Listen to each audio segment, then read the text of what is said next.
আসসালামু আলাইকুম। প্রিয় দর্শক, অন্য মঞ্চের আলাপ চাইতায় আপনাদের সকলকে আমন্ত্রণ জানাচ্ছি। সুপ্রিয় দর্শক শ্রোতা, আসসালামু আলাইকুম। যে যেখানে আছেন ভালো থাকবেন সেটাই প্রত্যাশা করি।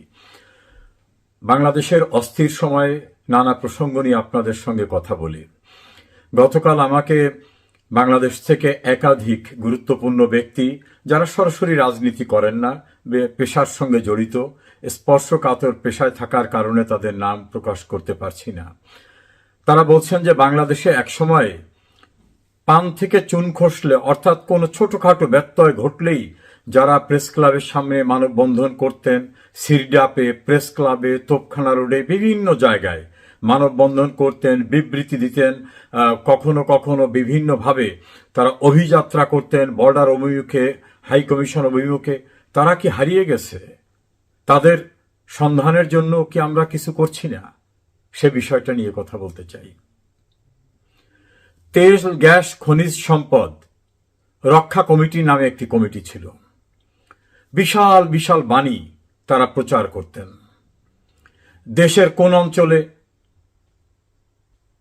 বিদ্যুৎ উৎপাদন কেন্দ্র কয়লা দিয়ে করলে ক্ষতি হবে, কোন অঞ্চলে কি করলে ক্ষতি হবে, কোন বিদেশি কোম্পানিকে দায়িত্ব দিলে দেশের ক্ষতি হবে, দেশের সম্পদ নিয়ে যাবে, এ সকল বিষয়ে অত্যন্ত জ্ঞানগর্ভ আলোচনা, সেমিনার, সিম্পোজিয়াম করতেন। এবং তারা প্রেস ক্লাবের সামনে, জাতীয় জাদুঘরের সামনে, কখনো কখনো তারা বড় বড় যাত্রা করতেন, এই অঞ্চলে যাই, ওই অঞ্চলে যাই। এভাবে বাংলাদেশের সাম্প্রতিক সময়ে দেশের সঙ্গে সংযুক্ত হওয়া নতুন রাষ্ট্রীয় সীমানার সেন্ট মার্টিন নামে, যেটা অধিক পরিচিত, সেখানে যে কাউকে যেতে দেওয়া হচ্ছে না, সেটা নিয়ে যে এত কথা, বিদেশিদের লিজ দিয়ে দেওয়ার প্রসঙ্গ, এটা কি দেশের সম্পদ নয়? যারা বাংলাদেশের খনিজ সম্পদ আহরণ করতে জোর করে ইউনূস সরকারকে সমঝোতা চুক্তি করতে বাধ্য করছে, যারা বাংলাদেশের বন্দরে ঢুকে সুকৌশলে তাদের এখানে ভিত্তি রচনা করার জন্য যে কোনো মূল্যে চট্টগ্রাম বন্দরকে চুক্তির আওতায় নিতে চায়, সেটা কি বাংলাদেশের সার্বভৌমত্ব সম্পদ নয়? বাংলাদেশ থেকে গুরুত্বপূর্ণ সম্পদ আহরণ করে নিয়ে যাবেন এমন একটি কোম্পানির প্রতিনিধিত্ব করা সাবেক অ্যাম্বাসেডর পিটার ডি হাস, তিনি যে সকল চুক্তি করার জন্য সকল প্রোটোকল ভঙ্গ করে ডক্টর ইউনূসের ফেভার নিচ্ছেন, সেটা কি দেশের জন্য ক্ষতিকর না? প্রকাশ করা যাবে না এমন যে সমঝোতা চুক্তি হচ্ছে, সেটা কি দেশের জন্য ক্ষতিকর না? বাংলাদেশের পররাষ্ট্র উপদেষ্টা প্রকাশ্যে বলছেন সীমান্ত আমাদের নিয়ন্ত্রণে নেই, অর্থাৎ বাংলাদেশের সীমান্ত বাংলাদেশের নিয়ন্ত্রণে নেই। এটা কি সার্বভৌমত্বের উপর আঘাত না? চট্টগ্রামের এক অঞ্চলে পার্শ্ববর্তী একটি দেশের বিদ্রোহে থাকা গ্রুপ আসছে যাচ্ছে, আসছে যাচ্ছে। একজন রোহিঙ্গা নতুন প্রবেশ করবে না, এটাই ছিল সিদ্ধান্ত। সেখানে এখন একের পর এক রোহিঙ্গারা আবার আসছে, তারা যাচ্ছে, এবং সেখানে সশস্ত্র ট্রেনিং এবং মহড়ার তথ্য আসছে সামনে। এগুলি কিসের লক্ষণ? প্রধানমন্ত্রী শেখ হাসিনা বলেছিলেন, আমি যদি কোনো একটা দেশকে, আমার দেশের একটি অংশকে ব্যবহার করতে দেই, আমার দেশে নির্বিচারে তাদের ঢুকতে দেই, আমি যদি তাদেরকে আমার বন্দর ব্যবহার করতে দেই, বেস করতে দেই, তাহলে ক্ষমতায় থাকতে আমার কোনো সমস্যা হবে না। আমি বঙ্গবন্ধুর কন্যা, আমি সেটা করব না, তাতে ক্ষমতা চলে গেলেও না। এবং তিনি একথাও বলছিলেন, বড় একটি দেশ আছে, তারা চাইলে যে কোনো কাউকে ক্ষমতাচ্যুত করতে পারে, ক্ষমতায় বসাতে পারে। আমার ক্ষমতা লক্ষ্য না, আমি বঙ্গবন্ধুর কন্যা, দেশের স্বার্থ বিসর্জন দিয়ে আমি কারুর সঙ্গে কোনো আপোষ করে ক্ষমতায় থাকব না। তখন অনেকে বাণী প্রদান করতেন, টেলিভিশনে গরম করে ফেলতেন যে এগুলো কিছুই না, এগুলো হচ্ছে শেখ হাসিনার ক্ষমতায় থাকার একটা নতুন করে এজেন্ডা। আজ কেমন লাগছে? সেই জ্ঞানীরা কোথায়? সেই বিবৃতিজীবীরা, সেই বুদ্ধিজীবীরা, সেই মানববন্ধনকারীরা, সেই লং মার্চ যাত্রাকারীরা, তারা আজ কোথায়? তাদের সন্ধান পাওয়া যাচ্ছে না। আবার আওয়ামী লীগ যখন বারবার মুক্তিযুদ্ধের চেতনার কথা বলতো, অসাম্প্রদায়িকতার কথা বলতো, জঙ্গি উত্থানের কথা বলতো, স্বাধীনতার পরাজিত শত্রুদের বিষয়ে কথা বলতো, তখন বলা হতো মুক্তিযুদ্ধের চেতনা এগুলো কিছু না, শেখ হাসিনা হচ্ছে চেতনা ব্যবসায়ী। এই মুক্তিযুদ্ধের চেতনার কথা বলে সে ক্ষমতায় টিকে থাকতে যায়। এই মুক্তিযুদ্ধের চেতনার ব্যবসায়ী শেখ হাসিনা এবং তার দল। এভাবে শেখ হাসিনা এবং তার দলকে অভিযুক্ত করা হতো। আজ যখন পাকিস্তানের পরাজিত শক্তি বাংলাদেশে নির্বিচারে আসছে, ক্যান্টনমেন্টে ঘুরছে, বর্ডারে ঘুরছে, পাকিস্তানের পররাষ্ট্রমন্ত্রী আসলে তাকে কুর্নিশ করতে দেশের গুরুত্বপূর্ণ রাজনৈতিক দলের নেতারা সেখানে যাচ্ছেন। পাকিস্তান যখন দাম্ভিকতার সঙ্গে ৭১-এর পরাজয়ের প্রতিশোধের কথা বলে, পাকিস্তানের স্টাইলে যখন বাংলাদেশ চলছে, নারীর অধিকার যখন বিপন্ন, কোন নারী সেলিব্রিটি কোনো উদ্বোধনে যেতে পারছে না, নারীর খেলাধুলার আসর বন্ধ হয়ে যাচ্ছে, বাঙালির নিজস্ব সংস্কৃতি, যাত্রা, সার্কাস, পুতুল নাচ, এরকম সবকিছু বন্ধ হয়ে যাচ্ছে। অর্থাৎ আমাদের যে বাঙালির নিজস্ব কৃষ্টি সংস্কৃতি, তখন সেই বুদ্ধিজীবী, সেই বিবৃতিজীবী, সেই স্বাধীনতার চেতনার কথা বলা, তারা কোথায় এখন? তাদের তো খুঁজে পাওয়া যাচ্ছে না কোথাও। আমাদের সংশয়, তারা কি হারিয়ে গেছেন, না তাদের বুদ্ধিদীপ্ত চিন্তা চেতনা ওই পাকিস্তানিদের স্টাইলের কাছে হার মেনেছে? তাদের তো কাউকে পাওয়া যাচ্ছে না। যখন মুক্তিযুদ্ধের সংগঠকদের উপর নির্মম অত্যাচার চলছে, গ্রেপ্তার বাণিজ্য চলছে, রিমান্ডে নামে অত্যাচার চলছে, মুক্তিযুদ্ধের স্মৃতিস্তম্ভ, বীরশ্রেষ্ঠদের মুরাল, বঙ্গবন্ধু ভবন, জাতির জনকের মুরাল সব গুড়িয়ে দেওয়া হচ্ছে, মুক্তিযুদ্ধের দেশে পাকিস্তানের কথিত জাতির পিতা মোহাম্মদ আলী জিন্নার জন্মদিন উদযাপন করা হচ্ছে, উর্দু ভাষা প্রচলনের কথা বলা হচ্ছে, সেই সময়ে আপনারা কোথায়? যারা বলতেন যে আমরাই মুক্তিযুদ্ধের চেতনা ধরে রাখতে পারি, শেখ হাসিনা একক মালিকানার না, তারা এখন কোথায়? তাদের তো দূরবীন দিয়ে, সোডিয়াম বাল্বের লাইট দিয়ে তাদের তো খুঁজে পাওয়া যাচ্ছে না। যারা বলতেন শেখ হাসিনা আওয়ামী লীগ একা না, এই মুক্তিযুদ্ধের চেতনার বাংলাদেশ রক্ষা করতে আমরাই পারি। আমার প্রশ্ন, আপনারা এখন কোথায়? খুঁজে পাওয়া যাচ্ছে না কেন? বাংলাদেশকে কিভাবে বিকিয়ে দেওয়া হচ্ছে? যারা বলতেন শ্রমিকের অধিকার আদায় করতে হবে, এখন যে ৩০ লক্ষ শ্রমিক বেকার হয়ে গেল, রাস্তায় মিছিল করা সেই শ্রমিক নেত্রী, শ্রমিক নেতা মাথায় লাল ফিতা বেঁধে প্রেস ক্লাবের সামনে গরম করে দেওয়া, গার্মেন্টস ফ্যাক্টরি বন্ধ করে দেওয়া, সেই নেতা নেত্রীরা এখন কোথায়? ১৫০টা ইন্ডাস্ট্রি বন্ধ হয়ে গেল মবের কারণে। এই মব রাষ্ট্রীয় পৃষ্ঠপোষকতায়, এই ইন্ডাস্ট্রির আয় দিয়ে দেশের অর্থনীতি সমৃদ্ধ হতো, শ্রমিকরা উপকৃত হতেন।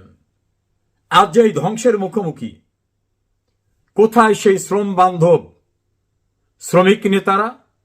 তারা কি হারিয়ে গেছেন, নাকি ঘুমিয়ে পড়েছেন, নাকি তাদের মবের ভয় আফিম খাইয়ে এমন ঘুম পড়ানো হয়েছে যে তারা আর জাগ্রত হতে পারবেন না? বাংলাদেশের অর্থনীতি নিয়ে চমৎকার চমৎকার ভাষণ, বক্তৃতা, বিবৃতি যারা দিতেন, তারা কি খেয়াল করেছেন শেখ হাসিনা দারিদ্র্যের হার যেখানে এনে রেখে গেছিলেন, এখন যে দারিদ্র্যের হার কোথায় চলে গেছে? শেখ হাসিনা ব্যাংকের যে বৈদেশিক মুদ্রার রিজার্ভ রেখে গেছিলেন, সেটা যে এখন জিরোর কোঠায় চলে যাচ্ছে। সেই অর্থনীতিবিদরা কোথায়? আপনাদের বিবৃতি, আপনাদের লেখা, আপনাদের সেমিনার, আপনাদের সিম্পোজিয়াম দেখছি না তো। আপনারা কি হারিয়ে গেছেন? বাংলাদেশের আইন শৃঙ্খলা পরিস্থিতির অবনতি হওয়ার সঙ্গে সঙ্গেই কিছু তথাকথিত বাম নানা রকম ফোকাসই নিয়ে আসতেন তাদের ভূমিকা। এখন যে আইন শৃঙ্খলা পরিস্থিতি বলতেই কিছু নাই, এখন যে মবক্রেসিতে চলতেছে, সন্ত্রাসের দ্বারা দেশ চলতেছে, 5 জন লোক মারা গেলে বিচার বিলম্বিত হলে যারা মানববন্ধন করে বলতেন বিচারহীনতার সংস্কৃতি, এখন যে হাজার হাজার পুলিশ মারা গেল, আওয়ামী লীগের নেতাকর্মী মারা গেল, তাদের বিচারও করা যাবে না এমন নোটিফিকেশন জারি করলো সরকার।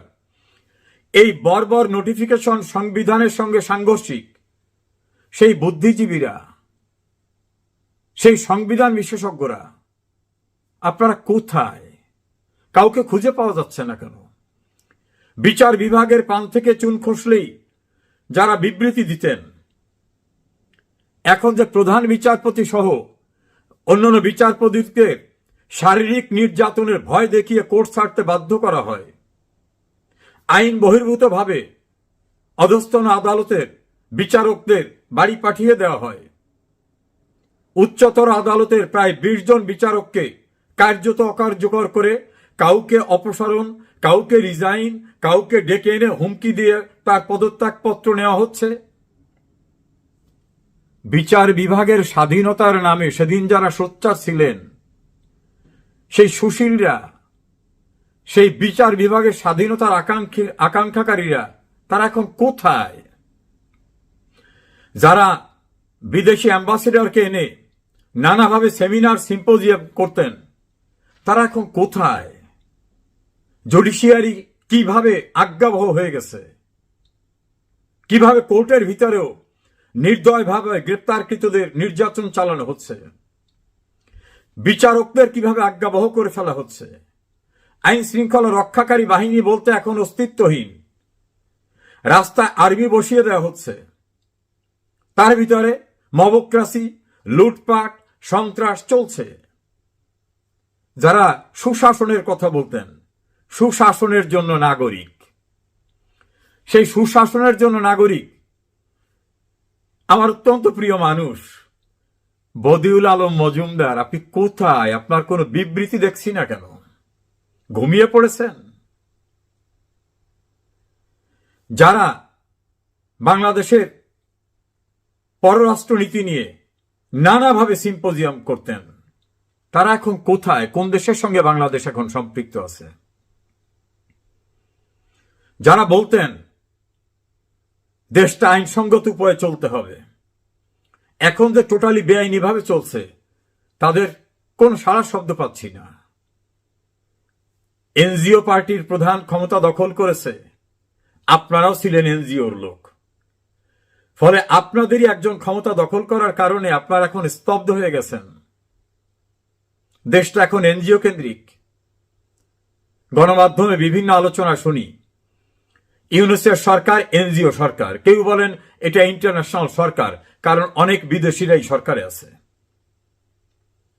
এই সরকারের উপদেষ্টারা, উপদেষ্টাদের স্টাফরা যে ভয়াবহ দুর্নীতি করতেছে, একটা সচিব নিয়ে, একটা ডিসি নিয়োগে যেখানে 20 কোটি টাকার ঘুষের লেনদেন, সারা দেশে ডিসি নিয়োগের জন্য স্লট অনুযায়ী ঘুষের চুক্তি, এপিএসরা শত শত কোটি টাকার ঘুষ খাচ্ছে, উপদেষ্টারা ঘুষ খাচ্ছে, উপদেষ্টার বাবারা খাচ্ছে। বিদেশের অনলাইনে অ্যাক্টিভিস্টরা বলতেছেন যে এই সরকারের উপদেষ্টারা শত শত কোটি টাকা বিদেশে নিয়েছেন, তারা চ্যালেঞ্জ করে বলছেন। এত বড় দুর্নীতির পরে যারা দুর্নীতির বিরুদ্ধে সোচ্চার হয়ে সেমিনার সিম্পোজিয়াম করতেন, বিভিন্ন পত্রিকায় লিখতেন, জ্ঞানী বাণী রাতে টেলিভিশনে দিতেন, তারা কোথায়? আপনারা কি এখন আতঙ্কিত, নাকি আপনাদেরই আপনজন ক্ষমতায় বিধায় কথা বলতে মুখে কষ্টের, নাকি ভাগাভাগি হয়ে যাচ্ছে? ক্ষমতার ভাগাভাগি, সুবিধার ভাগাভাগি।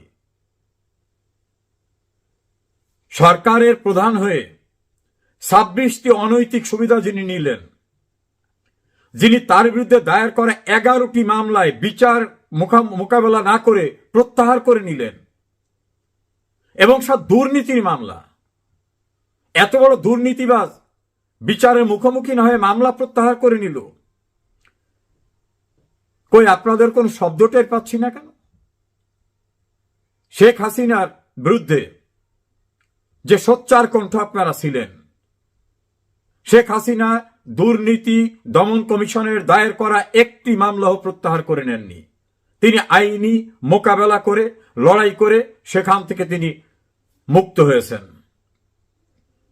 ডক্টর ইউনূস রাষ্ট্রের যে কোটি কোটি টাকা ট্যাক্স ফাঁকি দিলেন, নিজের ক্ষমতা নিজে এক্সারসাইজ করলেন। এ বিষয়ে জ্ঞানীরা কোথায়? বাংলাদেশের সুশীলরা কোথায়? বুদ্ধি